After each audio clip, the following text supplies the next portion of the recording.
for Media Engagement here at the University of Texas, and I'm delighted to be a co-sponsor of the talk that we have today. So it's my pleasure to introduce Professor Stroud, who also happens to be my husband, so it's really wonderful to get to introduce him. He is the director of the Media Ethics Initiative and an associate professor of communication studies here at the university. His research covers a range of topics in communication and philosophy, and he's published several books, including John Dewey and the Artful Life, Kant and the Promise of Rhetoric, and A Practical Guide to Ethics, Living and Leading with Integrity. He's published on a variety of topics related to media ethics, including blogging ethics, revenge porn, and the online activism of Anonymous. And so we'll turn to his presentation in just a moment. Before we do so, I also wanted to note that this is part of the Media Ethics Initiative, and if that's something that interests you, I really encourage you to check out the Facebook page, which is included right here. There's a website, and you can follow along and get more involved in this initiative that's taking place here at the university. So without further ado, let me introduce Dr. Scott Stroud to talk to us about the real ethics of fake news. All right, well, thank you, other Dr. Stroud. Fake news is one of those interesting, exciting topics, right? It kind of like took the world by storm. And I figured, I and the folks that do media ethics need to start reflecting on this. Now, back in my day, when boy bands and Nick Lachey and Jessica Simpson roamed the earth, fake news was something like this, Weekly World News or National Enquirer. It was stuff you saw at the grocery store checkout line, right? It was obviously false. It was, not worth taking as news. It was more comedy. Then when I first started teaching here at UT Austin, Nick Lachey, I think, is still around, but he was around then singing and putting out more albums. But, long ago, it turned into something like this. I mean, you got comedy news, right? It was then, you could find a lot of pieces published on it called fake news and fake journalism. Now I'm sure those authors want to have an asterisk behind that because it's not the exact same thing we mean when we say fake news after 2016, especially, the election that brought this to the forefront. And that is going to be stuff like the Pizzagate story that supposedly linked Hillary Clinton to some child trafficking ring in a Washington, D.C. pizzeria. Okay, so this is now the face of fake news. News that's disinformation or misinformation, stuff that's harmful, stuff that doesn't seem good for a democracy. Seems bad, right? Seems bad. Bat Boy, not so bad, unless he runs for office. Okay? This other kind of fake news seems pernicious. So one of the interesting features we need to start doing now, those of us that are interested in ethics, is start to reflect on this. Is it as simple as it seems? Or are there complexities here, there are solutions and our reactions to it must take advantage of? So that's what I'm going to do today in about 30 minutes or so. I'm verbose, so probably 35 minutes. I want to talk to you about the real ethics, or at least the ethical complexity of fake news and how we fight against it. And I'm going to do this from a particular philosophical standpoint that not many people use when they analyze media ethics, namely pragmatism. I'll explain this all in turn. But we all know the data on this, or there's more coming out every day. But right after the election, you had sources like BuzzFeed tracking the most engaged stories. That means stories that someone hit clicks on. Now, there's always the question of people click and share things, but does this really influence how they see the world? Maybe, maybe not. More research is coming out on this as we speak. But clearly, these stories that we'd want to label as fake news took off. In some cases, they took off and went more viral than real news or news produced by professional journalists. You can look at some of the stories. This is, again, from a BuzzFeed article. But it's a nice graphic. It shows you some of the most popular fake news shares on one side, on the other side, real news. Now, one interesting thing that got me about this is some of the real news was just as content-free as fake news. Okay, the stuff about Melania Trump's girl-on-girl photos. I'm not sure that's the high point of journalistic provision of information to a democratic public. But that's a side issue. The main issue here that seems worrisome, right, is that a lot of fake or misleading content got traction. And that seems to be something worrisome.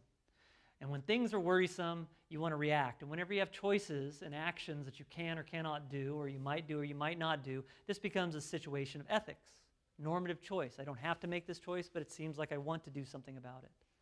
So that's what I'm going to talk about today, fake news. Now, one question I'm going to try to kind of avoid, and there's kind of two ways that I see people approach the topic of fake news with the motivation behind, but there's two paths towards approaching fake news. One path is litigating or relitigating some results they like or don't like in the 2016 presidential election. Okay, I think that's not that useful, because I think if a different candidate would have won and there was the same amount of fake news on the other side, we should still be worried about this. So the question I want to look at is the more philosophical question, which is, in the information age that we're neck deep in, what are the implications of the ability to create consensus, to manufacture consent or consensus online, to create masses of people believing something? Okay, so this, I think, is a deeper question. This cuts beyond partisan lines of saying, someone didn't win the election because of this, and then you get mired in debates. Did that really make that much of a difference or not? I think it might eventually make a big difference, and who knows what party or what section of society it'll make a difference for. But that's the philosophical question, the ethical question. How do we deal with this? Should we even worry about this in the first place, beyond this specific election? So today I want to talk about some important questions all wrapped up in here. And this is what I see on an everyday basis, right? When people complain about fake news, or fake news ruined this, or fake news helped this, or fake news isn't that important. Notice there's a couple things. One, there seems to be a unified concept of fake news that a lot of people throw around. This I hope to inevitably put into a different light by the end of this 30-minute talk, right? I think fake news is really a group concept, and it's something that not every part of it will be bad in the exact same way as other parts of it. So the first question you're going to see us address is something like this. What is denoted by fake news? What are we pointing at when we say fake news is awful, or Facebook should do something about fake news? What are we looking at, right? And then secondly, why is it bad? This seems like an obvious question, right? False information is bad, but think about all the times someone says, does my hair look good? And you say, yeah, Stroud, great head of hair or something, okay? And then you're like, whatever, it looks like a hot mess. So think about all the times we lie or we don't give the whole truth. I mean, there's a deep ethical complexity about when and under what circumstances we are allowed to tell misleading information, or when misleading information is even bad, right? So there's going to be this wrapped up in the debate about fake news.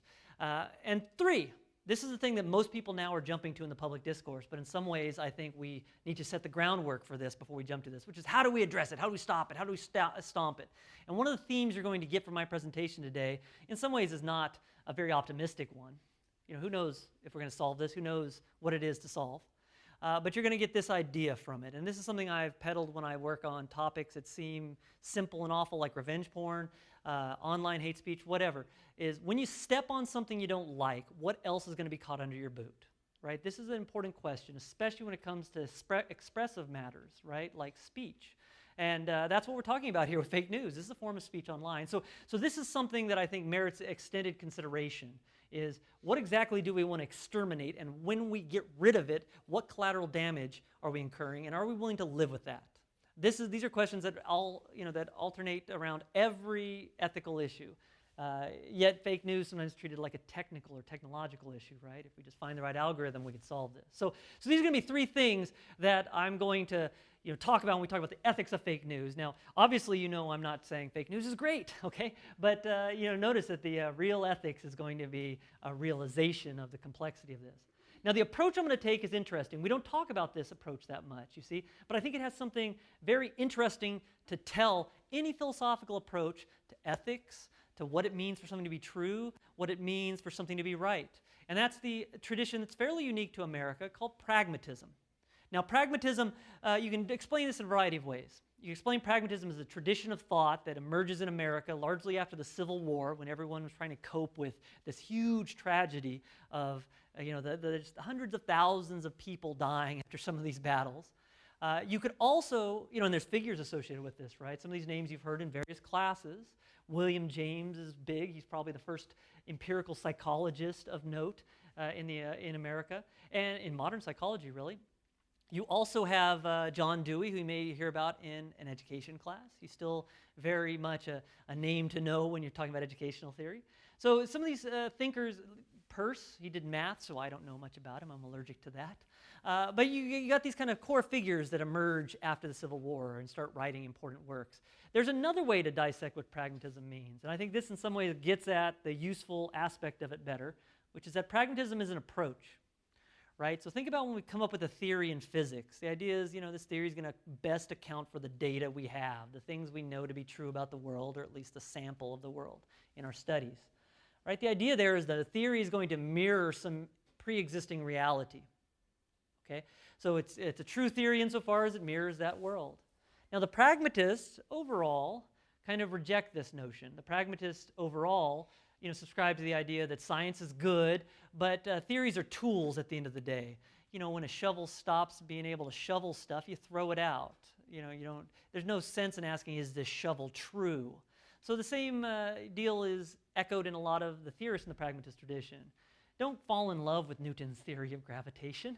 When it stops working in everything you want, then you revise it, you change it. You get Einstein to come along and alter certain key parts to it. So theories are useful for certain ends, but don't ever fetishize them and think that they capture every single thing about reality. So this is what the pragmatists run with. The pragmatists also love science. So in some ways, I love writing on the pragmatists because they have these two contrary things in their mind. You see, they want to do justice to science and the method of doubt and inquiry and trying to get deeper into some phenomena in a useful way, but they also have this love of the everyday. And one of the biggest things about the everyday world, you guys know this, right, is we don't always think the same. We have to live with people who are what we consider stupid, benighted, ill-informed, yet we have to somehow form community with them. So this is intriguing when you've got scientists like William James, John Dewey, who uses a scientific method when he investigates educational theory. Yet they have this deep democratic love of how do we form communities in the right way, even with people we disagree with. So this is bound to be useful when we start cutting up modern ethical issues in the media that the pragmatists didn't know about. Right? They weren't even on MySpace. It was well before MySpace. I think that was 1910. So let's talk about my favorite pragmatist, John Dewey, and use his theory of pragmatism to start to cut up some of this stuff on fake news. Now, one thing about John Dewey, about 1915 on, he starts realizing, and his moral theory reflects this in how he writes on this, he starts realizing that any approach that wants to jump to a conclusion and say, aha, lying is wrong, or this action over here that I'm pointing at is clearly wrong. It falls in the pile of actions in the world that we call immoral.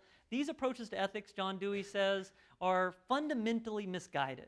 They have a false sense of certainty. Bottom line, it's a sense of certainty that's not useful. Namely, you'll have someone else that points at a different pile of actions and says, those are clearly wrong. Right? Think about some of our deepest societal disputes. Everyone on this side of the gun control issue or that side, or abortion, capital punishment, they're absolutely convinced they've got it right, but they're all different, or at least the two different sides are different. So how do you explain this moral conflict, you see? So John Dewey wants to say, you just don't pick the winners and say these people are wrong, irrational, badly motivated, evil. You want to find some way to capture the complexity of moral judgment, yet still get something done, right? So this is the magic of his theory. So, he asks this question, is moral conflict only an illusion? Do you have to, when people disagree over the nature of life or when it can end or when it starts, is this really just, an illusion that it's an illusion of a conflict? One side is clearly right. The other side would just see it in the right way. They'd acquiesce. They'd say, yeah, you win. Okay, so Dewey's going to be of the view that conflict is a very real and very deep phenomena.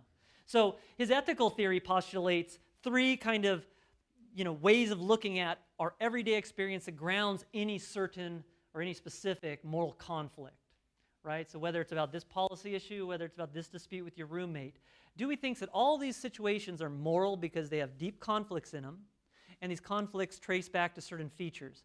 So for instance, he labels these, he puts nice handles on them. He calls the first one the good. But really this is the aspect of experience that traces back to our ability to be happy about some things and not like other things. Okay, so think about pleasure, pain in the utilitarian theory, happiness, unhappiness. This is clearly a part of human life. Hopefully you've experienced happiness. So these are clearly parts to our experience. They're not everything in our experience, right? But they're part of it. So Dewey calls this one factor. This is something that's going to be irreducible. In a 1932 article, he calls these three independent factors in morality. Okay, you don't reduce two to one and say this is the one where you base your theory on. Okay, now there's not going to be the bad and the ugly, of course. But the second one that he says is called the right. Okay, so there's a sense where if I like pears, I want this pear, eating this pear will make me happy. That's an aspect, the most basic human relation possible in the world, me and an object, okay, and an object that brings me some kind of pleasure. That's fine. That's going to be part of the moral situation. There's another aspect that happens when we have to live along other people, right? There's going to be senses where you want the pear and I want the pear and there's not enough pears to go around. There's going to be a sense where you maybe claim, rightfully or not, ownership of the pear. That came from my tree next to my cave. Get away from my pear, Stroud. So notice that there's a sense where when you start having more than one agent in a situation, at the most basic situation possible, more than one agent, there is this overlay of a need to coordinate actions. So the idea of property rights, of rights in general, of duties towards others, these are all things that come up, and the legal tradition has ran with these for thousands of years, right? But these are all just ways of saying the same thing that Dewey's getting at with this aspect, which is that when there's more than one of you around, you need to figure out how to act in coordination with each other. At the very least, stay away from my stuff. At the best, maybe you guys coordinate actions and you form a killer soccer team or something. So that's called the right. The virtuous is another aspect. Think about this, right? How many times are you not involved in some kind of situation that has moral import, but you're watching? You watch someone jaywalk across Guadalupe out here, take their life into their own hands. There's a sense where you're not implicated in that. You're not given happiness by that. Your rights aren't being infringed by that, but you still have a reaction. You say, way to go, person, how brave you are. Or more, if you're like me and a coward, you say, oh my gosh, don't do this. You're not Frogger. So, you have a reaction to this of approval or disapproval. So these are the three independent features of the moral situation at its most basic or even at its most complex. They're still there. They're not reducible. You can't reduce happiness and rights to happiness, you see. You can't reduce our reaction to someone else's actions of approval or disapproval. You can't reduce that to my happiness. I'm not really happy because I recoil at what you're doing, jaywalking or not. Right? So this is Dewey's idea, is that you can't reduce these to each other. So moral theory is going to have to recognize that every conflict we think is important is going to have these three grounds of analysis in them. Okay, three grounds of how they function. There's going to be some ground that deals with our reaction to something we see. There's going to be some ground that deals with someone's happiness or pain or displeasure. There's going to be some aspect that deals with someone's rights to non-interference or to positive help, etc. Okay, so media ethics, when we start talking about things from this pragmatist grounding for media ethics, we have to be very, very careful of saying something like fake news is bad.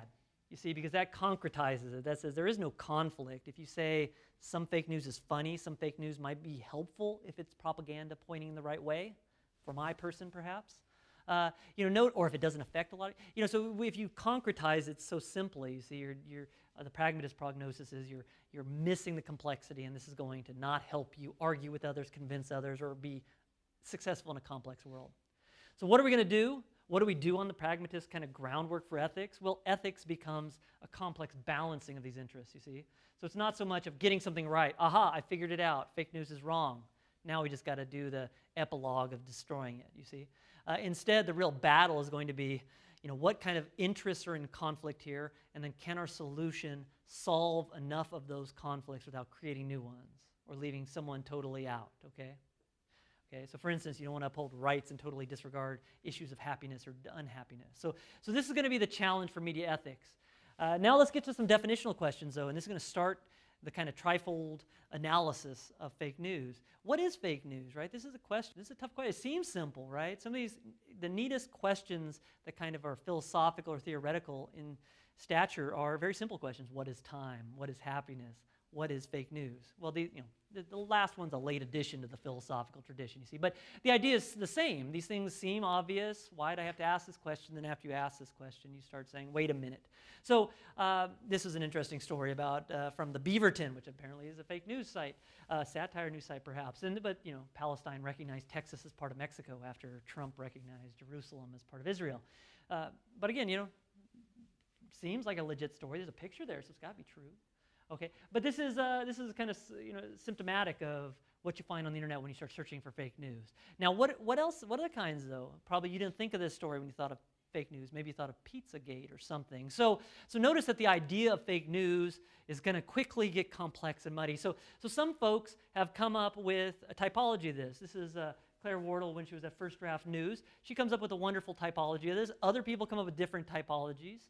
I'm still in the process of thinking through how best to systematize this complexity without rendering it into one simple thing. But you notice, even with this nice first attempt, you get a range of fake news, going from satire and parody on one side all the way up to just purely made-up content. Trump goes up on the alien spaceship, or Hillary adopts an alien baby, or something like this. That's just clearly made up. There's going to be other types of more realistic, fabricated content. So blatant lies to satire. So satire, right? We're all familiar with this. Perhaps you read The Onion. Every once in a while you got someone who reads The Onion and takes it to be like a literal story and gets mad at something, okay? But that probably we're all much more sophisticated than that. Although right after the 2016 election, 23% of people responded to a Pew survey and said they knowingly shared fake news. So maybe they've gotten better on The Onion and they still got some ways to go on other fake news. But satire sites like The Onion, right, these look like news stories. They don't say this is silliness or this is just for humor, but they hope you get it. Especially when it comes to bad 90s bands like Matchbox 20 or Third Eye Blind or whatever. So you notice that this is one thing that fits into our definition of false information. Now, it may not be what you thought about. It may not be what you wanted to step on. But, right, we need more precision than that's just not what I know when I think of fake news. So how can we enunciate this? So Wordle does a good job putting this into the typology of types of false or misinformation or disinformation. Okay. Now, the other stuff that's even trickier is the stuff on the other end of the continuum. This might be what you're thinking of. Stories like Trump signs executive order issuing a 90-day ban on childhood vaccinations. Okay. Now, there's some relationship to reality in that. He had a tweet about vaccinations and possible connections to autism. Wasn't a strong tweet on his standards. Okay. But that was what made stories like this stand out as potentially real, and people share. Another story, the top one in that BuzzFeed kind of graph of most shared articles was the one on the Pope, right? People sharing that the Pope endorsed Trump for the 2016 presidential election. So this is probably what a lot of people they have in the back of their head when they're like, Facebook must take a stand against fake news. They probably think this, not The Onion. But again, you have to enunciate why that, why not The Onion, what's bad about this, what's not so bad about The Onion, and what lies in the middle. That's going to be, I think, the really contentious ground, right? There were some early times, I can't remember if it was Google or Facebook, but early on in the Occupy movement, there was an Occupy group in Florida that got flagged as fake news, and they got banned from either Google or Facebook. The algorithm got them. And whether you agree with Occupied Florida or whatever or not, the point is it doesn't seem to be the same thing as the made-up Pope story. So this middle ground is going to be full of these cases, right? One that just broke, well, it's been kind of plaguing the internets for a while, was Sylvester Stallone, rest in peace. Okay. Now notice, this looks pretty legit. I mean, he doesn't look that good. Looks better than he did after a Rocky fight in those movies, but still, he doesn't look that good. And then they got the date range. Oh my gosh, this scene, the inference I need to draw off this is Rocky has died. The world will hear no more Yo Adrians ever again. Okay, and this got shared. You see this, it's in French, but 1.7 million times. Okay, Snopes eventually fact-checked it, and that got shared 300 times. Okay, so this shows you kind of fake news, but this is going to be the next challenge. Some of the fact-checking organizations, because of the code of ethics they agreed to, and because of interesting judgment problems, have shied away from fact-checking images. And you think about it, how can a meme, especially a humorous, sarcastic, snarky meme, be true or false? This might be humorous. This might be part of a coordinated campaign by the Russians to get people to think Rocky's dead. The Soviets should have won Rocky II. Or First Blood 2 or whatever. So notice that, that was Rambo. So notice that, the idea here is interesting, which is that middle ground of content that's not exactly truthful or might be spun beyond any amount of truth in it or might be spun for a certain partisan reason. This is probably going to be the real battleground of things you worry about stepping on that you maybe didn't want to focus on. So this is what pragmatist ethics is going to start to bring to the forefront. So the question is, what is the extent of this problem? What are the contours of it? This is going to be a precursor to solving it, you see. So let's use the threefold division, right? The good, the right, and by right I don't mean political right. I mean the idea of rightful relations with other people, like rights. Okay, that's what Dewey's getting at with that concept from the 1930s. So the good, the right, and the virtuous. So in terms of the good, you get this kind of notion that this is the standard argument, right? The idea that fake news messes up democracy and information flows, therefore we need to stomp it out. Now notice, this is a very consequentialist argument. This is a classic utilitarian argument. I don't care if you enjoy fake news and other people misuse it. For society, for the greater good, it's better to step on it. Okay, so this is a classical utilitarian argument. Not that there's anything wrong with that, but the point is that this is one aspect of the moral situation. Now, the challenge here, though, right? This is what everyone thinks when they approach this. They're very smart people working on this. Okay, so if you want to find out some of the smartest folks working on this, look at some of the reports and the studies done by folks like Dana Boyd. She's speaking here right next Tuesday at 5 p.m. as part of the Media Ethics. Dana Boyd's Data and Society Institute does some great work on this. Talia Stroud, my wife, she had to rush off to another meeting, but her Center for Media Engagement is doing some of the best work on it. So a lot of people are doing good empirical work on what is the harm of this, do people actually take it seriously, and how to stop it. Okay, so I'm not saying to diminish these kind of approaches, but the pragmatist kind of orientation towards ethics would say, what else is there to this? Before enthusiasm takes this away. So notice that a lot of the work that focuses on flagging fake news or moderation of fake news, this is going to be when you report something on Facebook, right? This is either going to end up in being flagged, although Facebook discontinued that a few months ago, or it's going to be moderated by humans in the U.S. or elsewhere. So all this stuff is going to be kind of an idea of like, how do we stomp this thing that's hurting free flow of truthful information? So it's part of this consequentialist viewpoint, you see. And flagging is something like this. Now again, Facebook has discontinued this for various reasons. And you kind of think fact-checking is good, but what if fact-checking becomes a partisan football, right? This is why Trump is always yelling, "You're fake news. CNN's fake news." So notice that fact-checking and fake news, this is an interesting political issue too. The idea being that this stuff you and I want to point at, someone else may not point at the same stuff. Or someone may wonder why I'm pointing at it so vigorously and not other things. And that is probably what motivates some partisans' use of fake news, the term, right? You also got fact-checking the fact-checkers, the site Zero Hedge I've come across, and others have tried to dig deeper into the sources of funding and interest and potential bias. Sounds like good media literacy, right? Behind the fact-checking organizations. Is this a good thing to see or a bad thing to see? We'd like to think fact-checking is a neutral arbiter, but some people might disagree with this. So this is going to be some of those issues that circulate around the effectiveness of endeavors like fact-checking. So again, this is all part of the debate about consequences. Okay, now that's a valuable part of this, but let's talk about the right. Now this is an interesting aspect of fake news that I don't think is foregrounded as much by the people that see it as a technical problem. Like, how do we design software or regimens for people moderating so we stomp this out? Because this is what's going to happen eventually as you flag things as fake news. That's going to give Facebook more data on what is fake news, and if they have more data, they could stomp it out before it's posted or spread for the first time using algorithms, right? So this is going to be, this is kind of the end game here. How do we do this beyond, to scale, make it bigger? So one of the things that's left out a lot of those technical discussions, right, is the idea of the right. Okay, one of the interesting aspects of the right is autonomy. That's usually what we're appealing to when you say, this is my pair, leave it alone. You're saying this is part of my sphere of influence, let me determine how I use it. If I want to set this item on fire, I can do it, it's my property. If I want to give it away to you because I'm nice, that's my property. So autonomy is one of these interesting concepts that we all love. It's a synonym for freedom in many cases. But there are complex implications of this. So for instance, think about misinformation. In some ways, you can see a very good argument that fake news infringes on someone's autonomy to decide. I'm a free citizen. I'm not going to vote for someone who's part of a child sex ring. That kind of view is a decision based upon a fake source of information about Pizzagate or whatever that you want to call it. So notice that my autonomy was infringed if I want to determine my vote on that because someone else determined what that bit of information was through fabrication. Okay. On the other hand, a key part of autonomy seems to be allowing people to decide what is misinformation, right? So this is going to be an inevitable conflict. If Facebook could make only pure thoughts get to you through your Facebook feed, would that be morally ideal? From the consequential view, you might say, great, yeah, only pure thoughts, pure information, truth for everyone.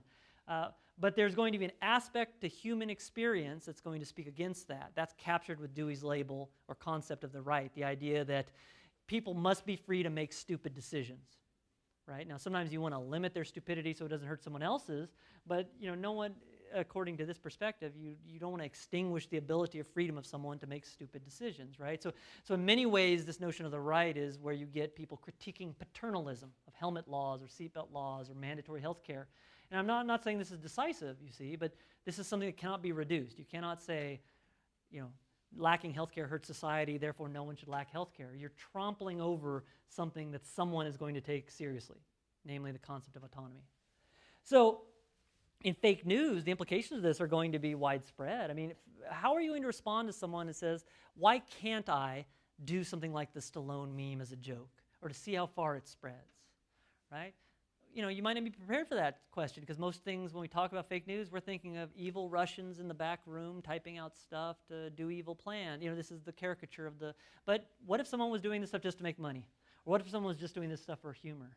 You know, notice the complexion of the ethical challenge changes. You wouldn't want to say people in the hallway should be forbidden from telling bad jokes, okay? Or if you're a real utilitarian, ineffective jokes.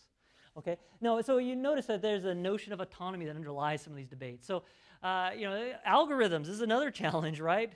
Part of the problem started with Facebook getting rid of human moderators that were accused of bias, and then when they had trending news stories and stuff, the algorithm was deciding those. Then people started gaming the algorithms, or bad things just rose to the top through an automated process. So this is another challenge. Is, you know, you get out of human bias, you get into codification of the status quo through machine bias in algorithms. So notice that there's going to be all of these ways we say it can solve this, but they're all going to have some implication on autonomy, and this is going to have to be a real discussion we have. How much freedom are we willing to take away to create a certain state of affairs?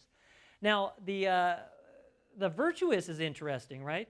So one part of Dewey's theory is that our reactions to the actions of others is a key part of moral situations. And you see this more and more with online activity. How many, you know, times have you seen something about shaming racists or sexists, or the Me Too campaign, #MeToo?